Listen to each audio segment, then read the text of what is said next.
দ্রুত জাতীয় নির্বাচন দিয়ে দেশের মানুষকে ভোট দেওয়ার সুযোগ করা এবং নির্বাচিত সরকারের কাছে ক্ষমতা হস্তান্তরের দাবি জানিয়েছেন বিএনপির কেন্দ্রীয় নেতা ও সাবেক উপমন্ত্রী অ্যাডভোকেট এম রুহুল কুদ্দুস তালুকদার দুলু। বিকেলে নাটোর শহরের তেবাড়িয়া হাট এলাকায় শহীদ রাকিব ও রায়হানের 10তম শাহাদত বার্ষিকী উপলক্ষে স্মরণ সভায় প্রধান অতিথির বক্তব্যে তিনি এসব কথা বলেন।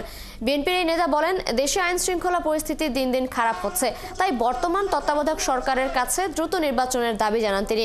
নির্বাচিত সরকারের শাসনের মাধ্যমে দেশের আইন শৃঙ্খলা আবারও স্বাভাবিক হবে বলে আশা প্রকাশ করেন তিনি। অনুষ্ঠানের শেষে 1000 শীতার্থীর মাঝে কম্বল বিতরণ করেন রুহুল কুদ্দুস তালুকদার দুলু। আজকের এই সভার সভাপতিত্ব করছে প্রথমে একটা জবাবদেহিমূলক সরকার যারা দেশকে শাসন করতে পারবে, দেশের আইন শৃঙ্খলা কন্ট্রোল করতে পারবে, দেশের সমস্ত আইন কানুনকে নিয়ন্ত্রণ করতে পারবে। এই জন্য আমরা চাই যত শীঘ্রই হোক নির্বাচন ঘোষণা করে নির্বাচিত সরকারের ক্ষমতা হস্তান্তর করে ওনারা বিদায় নেবেন।